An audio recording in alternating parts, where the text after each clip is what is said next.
In this video, we're going to look at polar coordinates. Now, we looked at parametric equations in the last couple of videos, and there when we were looking at a function for x and y. Polar coordinates are similar, however, they're going to be looking at the angle and the radius as their two pieces. So, when we look at a point in the plane, it's called the pole of the origin, is at 0. It's the middle of my graph. Same thing as when we were looking at a coordinate plane. The axis is usually drawn horizontal. That's my polar axis. So typically on a coordinate plane, that'd be your x-axis. And your angle or your theta comes up from that. So that's going to be the one piece of my point. And the other piece is how long I'm going to draw that line, or how far away from the origin I'm going to be. And that would be your radius, or your r.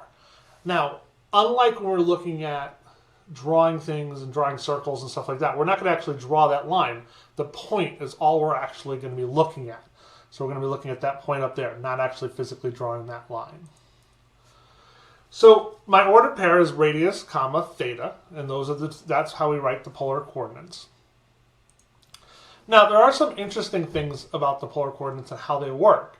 Because we're looking at angles and we're going around, there's some the points actually are very similar in the relationship to each other.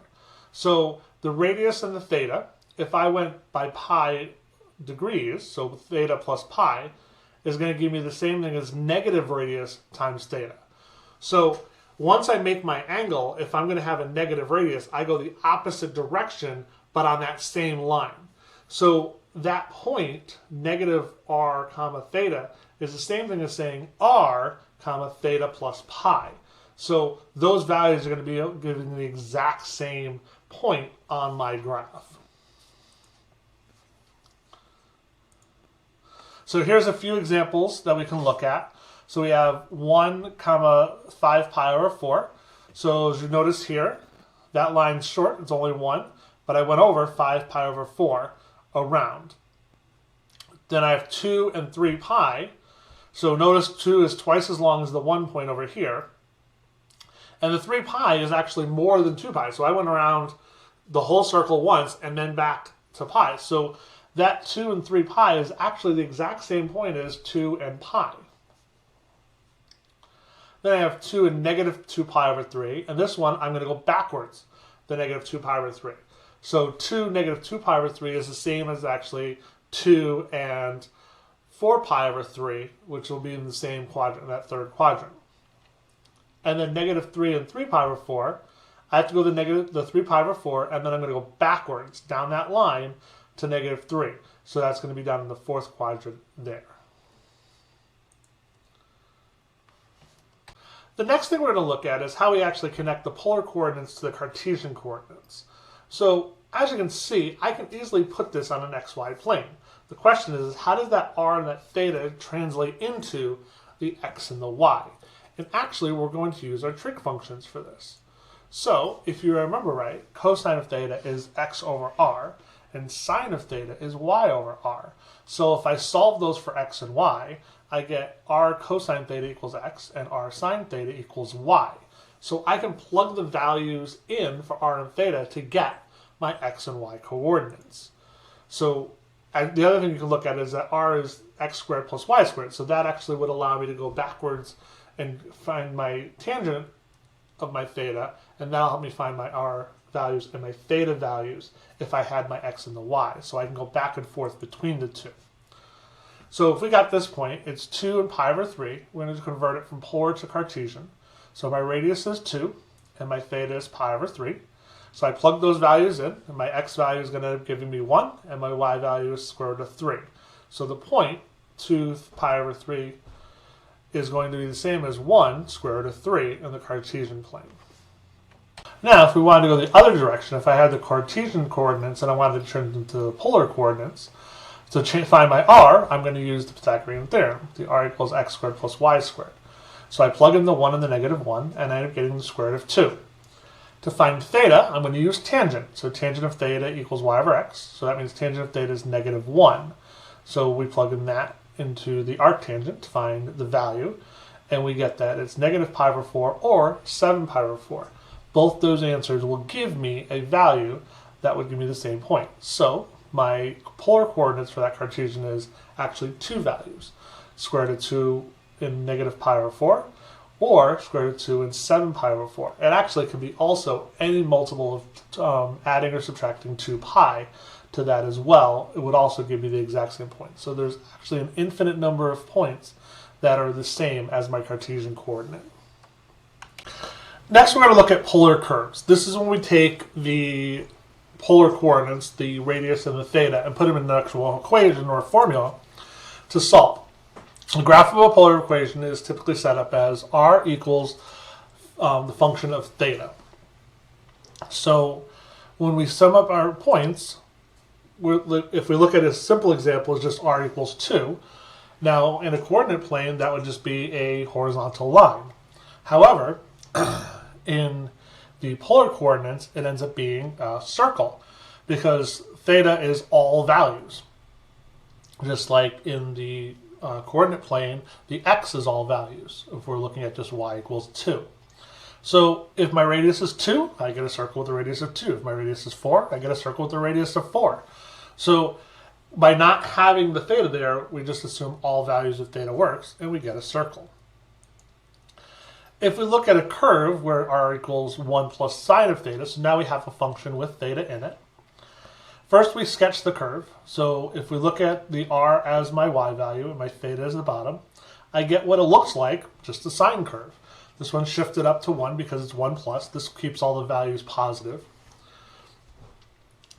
Doesn't matter, you can have negative values, but in terms of the graphing, if they're all positive, all my r's are going to be positive, which helps me do my graphs. Because remember, the radius, if it's negative, goes backwards.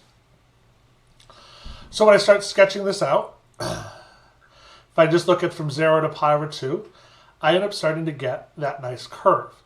Because remember, my r is how long it is, and my theta is the turn. I don't have an r axis in the polar coordinates. So that's the first curve from 0 to pi over 2. If I add in pi over 2 to 0, as you can see, it's starting to go back down to 1. So I go back over to that, and then we're still 1 away from it. Now the next part of it, these values are all less than 1. So I'm going to go from 1 down to 0 at 3 pi over 2. So if we look at the bottom part right there, the values are less than 1, so they're going to be shorter, and they actually go all the way to 0, so that's why it goes to the point there. And then my last part is over there. So this is known as a cardioid. So it looks like that when it's done, and that's the 1 plus sine theta.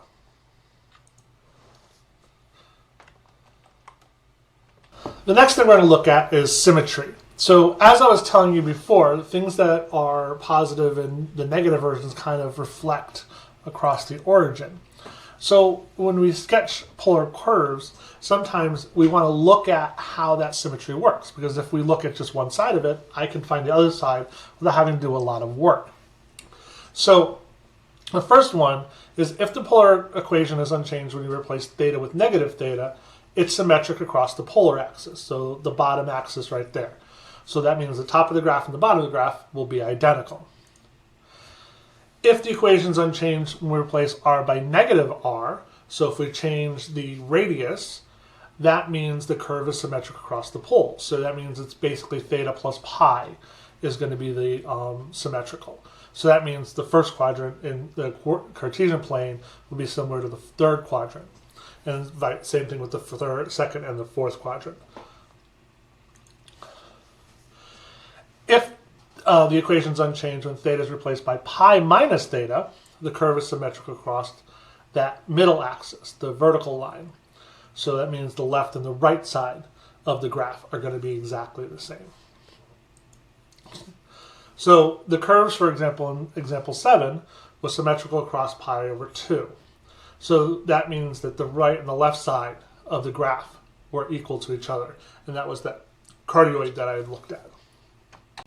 The next thing we're going to look at is tangents to polar curves.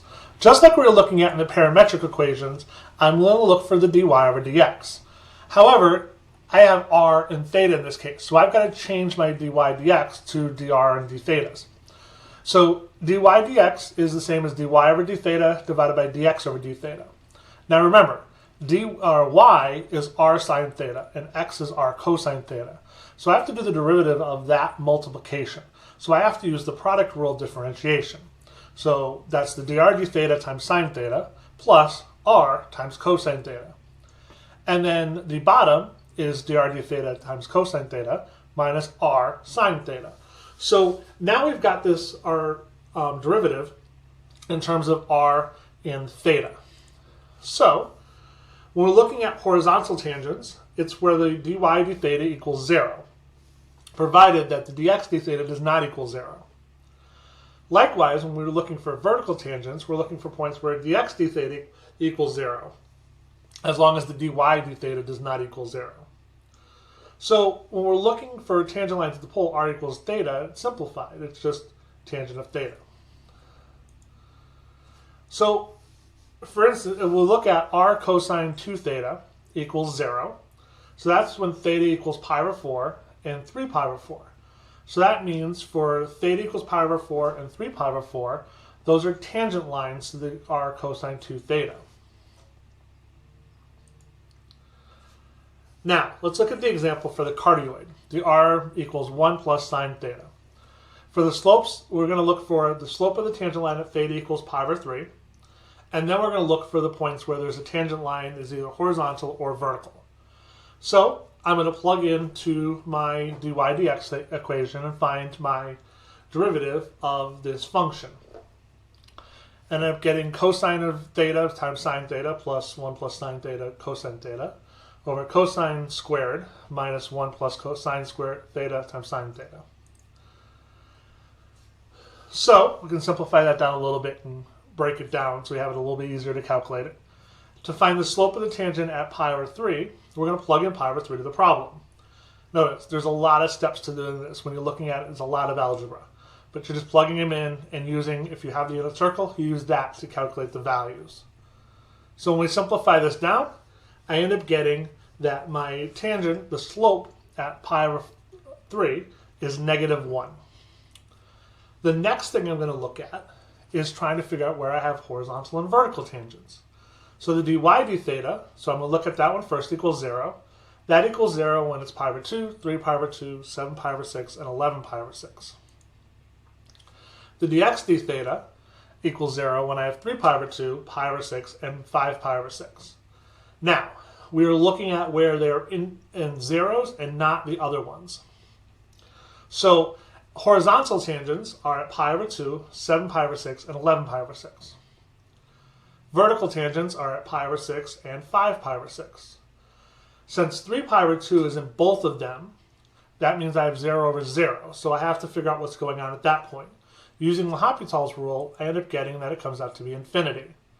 So that means at that point, I have a vertical tangent. It's basically the values at that point doesn't exist. So when I'm looking at all my values in this one, you can see how I have my horizontal and my vertical tangents, and then that vertical tangent at 0, 0, because it comes to a point. And that's why they're both 0 at that point.